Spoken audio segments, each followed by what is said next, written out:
आगामी होणाऱ्या लोकसभा निवडणूक व सण उत्सवांच्या पार्श्वभूमीवर खालापूर तालुक्याचे पोलीस उपविभागीय अधिकारी विक्रम कदम यांनी रसायनी पोलीस ठाण्यात शांतता कमिटीच्या बैठकीचे आयोजन केले होते। या सभेत त्यांनी उपस्थितांना मार्गदर्शन केले। लोकसभा निवडणुकीच्या पार्श्वभूमीवर सर्वत्र आदर्श आचारसंहिता लागू झाली आहे। या आचारसंहितेचा कोणाकडूनही भंग होणार नाही याची जबाबदारी सर्वांनी घेतली पाहिजे। संपूर्ण महाराष्ट्रात आचारसंहिता लागू झाल्याने येणारे सण उत्सव आनंदाने एकोप्याने व शांततामय वातावरणात साजरा करावा। कायदा व सुव्यवस्था बिघडणार नाही याची देखील योग्य ती जबाबदारी नागरिकांनी घेतली पाहिजे। येत्या 9 एप्रिलला हिंदू धर्मियांचा पवित्र सण गुढीपाडवा, 11 एप्रिलला मुस्लिम धर्मियांचा रमजान ईद, 14 एप्रिलला भारतीय घटनेचे शिल्पकार विश्वरत्न डॉक्टर बाबासाहेब आंबेडकर यांची जयंती, 17 एप्रिलला श्री रामनवमी, 21 एप्रिलला भगवान महावीर जयंती, 23 एप्रिल रोजी हनुमान जन्मोत्सव असे सर्व सण उत्सव एप्रिल महिन्यात येत असून रसायनी परिसरातील सर्व सुज्ञ नागरिकांनी आपल्या भारताची अखंडता जोपासत जातीय सलोखा अबाधित ठेवून सर्व सण उत्सव शांततापूर्वक व आनंदमय वातावरणात साजरा करण्यात यावे असे आवाहन पोलीस प्रशासनाकडून करण्यात आले आहे। कुठल्याही सण उत्सव मिरवणुकांमध्ये जातीय तेढ निर्माण होणार नाही, कुणाच्याही भावना दुखावल्या जाणार नाहीत ही खबरदारी लक्षात घेत शांततापूर्ण वातावरणात येणारे सण उत्सव साजरे करा व पोलीस प्रशासनाला देखील योग्य ते सहकार्य करा असे आवाहन खालापूर तालुक्याचे पोलीस उपविभागीय अधिकारी विक्रम कदम व रसायनी पोलीस ठाण्याचे पोलीस निरीक्षक संजय बांगर यांनी उपस्थितांना केले।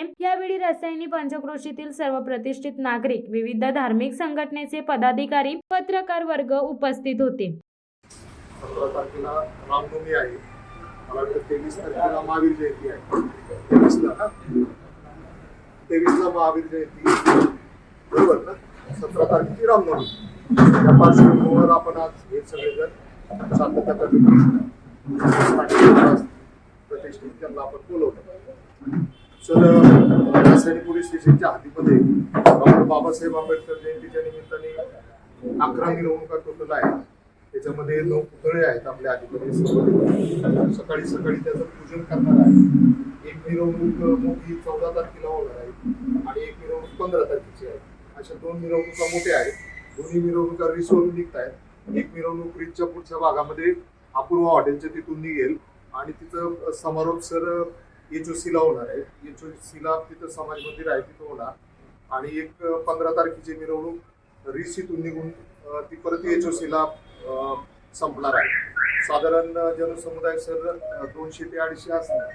योग्य तो आपण बंदोबस्त ठेवलेला आहे। लोकांचं सहकार्य नेहमी असतं।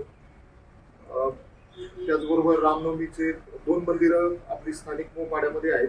गावागावामध्ये उत्साहाने रामनवमी साजरी केली जाते। छोट्या मोठ्या मिरवणुकी धार्मिक पद्धतीने साजरी करतात, तिथं काय आपल्याकडे अडचण नसते। महावीर जयंतीच्या बाबतीत सर एक मंदिर आपल्याकडे महावीर जयंती संदर्भात मोपाड्याला एक मंदिर आहे। जैन धर्मीय साधारण तिथं दिवशी 200 लोक जमतात, पूजा अर्चना करून शांततेची मिरवणूक आणि त्यांचा तो पूजा करून घेतात। आणि सर मस्जिद आपल्यामध्ये 2 आहेत। एक आपल्याला एक मस्जिद आहे, एक वावेगरला आहे। दररोजचं त्याचबरोबर शुक्रवारचं नमाज एकदम शांततेत तिथे या आधीमध्ये होतं। त्याचबरोबर येणारा जो सण आहे ईद सण, तो पण शांततेतच इथली लोक साजरी करतात।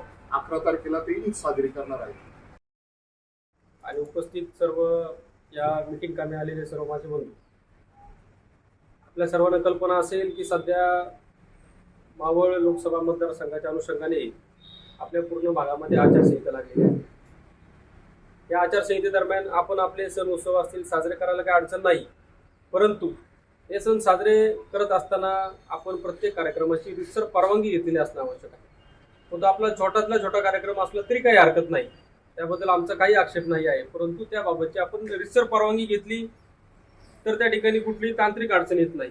त्या ठिकाणी आम्हाला बंदोबस्त देत असताना देखील सोयीस्कररित्या आम्हाला त्या परिस्थितीनुसार त्या ठिकाणी योग्य बंदोबस्त देता येतो। आता यामध्ये बऱ्याच लोकांनी आपल्या गावामध्ये सालाबादप्रमाणे ज्या पद्धतीने मिरवणुका निघतात त्या कशा पद्धतीने निघतात त्याबाबत सगळ्यांनी सूचना केल्या। आता बहुतांश 13 एप्रिल पासून आपला सण साजरा करण्यास सुरुवात होत असते। आता बऱ्याचशा ठिकाणी काही प्रतिमा पूजन केलं जातं, काही ठिकाणी परमनंट पुतळे देखील असतील त्याचं पूजन केलं जातं। आता ज्या वेळेला आपण या पुतळ्यांचं प्रतिमेचं पूजन करणार आहोत, आता समजा तुमची 28 तारखेपर्यंत आहे, तर 14 तारखेला तुम्ही प्रतिमेचं त्या ठिकाणी स्थापना केली किंवा ठेवलं तर ते 28 तारखेपर्यंत राहणार तुमचं. तसं नाही, एकच दिवस तुमचं राहणार, बरोबर आहे. तर आता 13 असेल, 14 असेल किंवा काही कालावधी पुरता ज्या काही आपण प्रतिमा पूजन करणार आहोत तर त्यांचं संरक्षण करणं देखील त्या ठिकाणी आवश्यक आहे. तर त्या अनुषंगाने आपण आपले काही स्वयंसेवक त्या ठिकाणी नेमणं आवश्यक आहे. एखादा ठिकाणी मंडप उभारलेला आहे, त्या ठिकाणी बऱ्याचशा ठिकाणी आम्ही बघतो की काही ठिकाणी मंडप उभारलेले असतात, त्या ठिकाणी पुतळा असेल, प्रतिमा पूजन केलं जातं, तर त्या ठिकाणी ऑथराइज MSCP कनेक्शन असणं आवश्यक आहे, जेणेकरून कुठल्याही प्रकारचा त्या ठिकाणी शॉक बसून इतर कुठलाही चुकीचा इन्सिडेंट झालाय असा काही प्रकार होता कामा नये. आपण ज्या काही मिरवणुका काढतात तर त्या मिरवणुका दरम्यान आपण आपले स्वयंसेवक देणं आवश्यक आहे. दरवर्षीचा अनुभव आहे की आज आपण या पद्धतीने या ठिकाणी मीटिंगमध्ये सर्वजण चांगल्या पद्धतीने सूचना मांडतात आणि ज्या वेळेला ऍक्च्युअल मिरवणूक चालू होती तर त्यावेळेला कोणी ऐकायच्या मानसिकतेत नसतं आणि त्यावेळेला जर त्या ठिकाणी बंदोबस्तातील आमचे पोलीस अधिकारी अंमलदार यांनी काही सूचना केल्या तर त्या ठिकाणी मग वेगळा त्या ठिकाणी इश्यू क्रिएट व्हायचा प्रयत्न होतो. त्यामुळे आमची सर्वांना विनंती आहे की आज आपल्या महापुरुषाची जर त्या ठिकाणी जयंती आहे तर ती शांततेत होणे आणि सर्वांनी त्याचा आनंद पण घेणे आवश्यक आहे. तर त्यासाठी आम्हाला आपले स्वयंसेवक लागणार आहे. प्रत्येक मिरवणुकीला आमचा बंदोबस्त असणार आहे.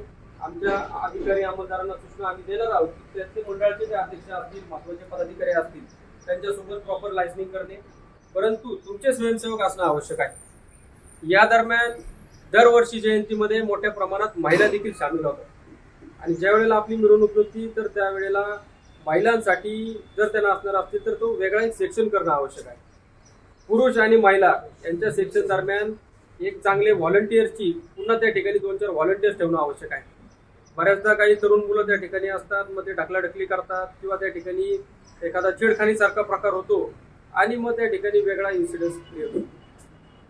या मिरवणुकी दरम्यान जर तुम्हाला असं आढळून आलं की काही लोक हे अंमली पदार्थाच्या अंमलाखाली आहेत तर शक्यतो ते तसे नसावेच. आपण देखील आपल्या स्वयंसेवकांना सूचना देणं आवश्यक आहे.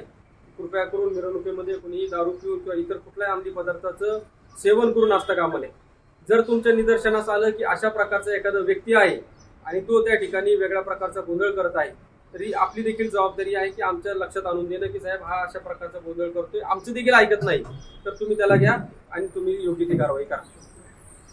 काही मिरवणुकीमध्ये जर गावातील हद्दपार व्यक्ती असतील, काही गावातील गुन्हेगार प्रवृत्तीचे व्यक्ती असतील, ते जर सामील झाले असतील तर त्यांच्यावर योग्य ती कारवाई करण्यात येईल.